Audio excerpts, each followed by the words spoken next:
யாழ்ப்பாணத்தில் உள்ள நயினாதீவு, அனலைத்தீவு, நெடுந்தீவு ஆகிய 3 தீவுகளில் இந்திய அரசாங்கத்தின் நிதி உதவியுடன் நிர்மாணிக்கப்படும் கலப்பு மேல் புதுப்பிக்கத்தக்க சக்தி திட்டங்களை அமைச்சர் அனுர கருணாதிலக்க பார்வையிட்டுள்ளார்.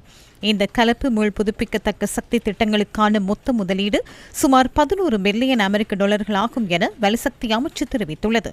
இந்த கண்காணிப்பு விஜயத்தில் வலுசக்தி அமைச்சின் செயலாளர், இலங்கை நிலைபெறுதகு வலு அதிகார சபையின் தலைவர், யாழ் இந்திய துணை தூதரக அதிகாரிகள் உள்ளிட்ட வலுசக்தி துறை சார்ந்த நிறுவனங்களின் உயர் அதிகாரிகளும் பங்கேற்றிருந்தனர்.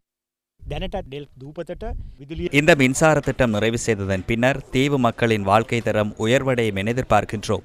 மக்களுக்கு 24 மணித்தியாலமும் தடையற்ற மின் விநியோகத்தை வழங்குதல், புகைப்படிவ எரிபொருள் பயன்பாட்டை குறைத்தல், பசுமை குடில் வாயு வெளியேற்றத்தை கட்டுப்படுத்தல் மற்றும் நிலையான மின் விநியோகம் போன்ற புதிய அரசாங்கத்தின் இலக்குகளை அடைந்து கொள்ள இந்த திட்டம் உதவி புரியும் என எதிர்பார்க்கப்படுகின்றது.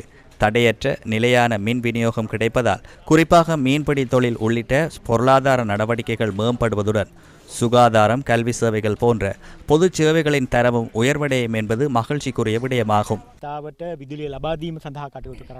இந்த சேவை நெடுந்தீவுக்கு வந்ததேட்டு நாங்கள் பெரும் மகிழ்வடைகிறேன். அந்த டிட்பா புயலாக இருந்தாலும் சரி, இயற்கை அனர்த்தங்களாக இருந்தாலும் சரி, பாதிக்கப்படுவது தீவு மக்கள் தான்.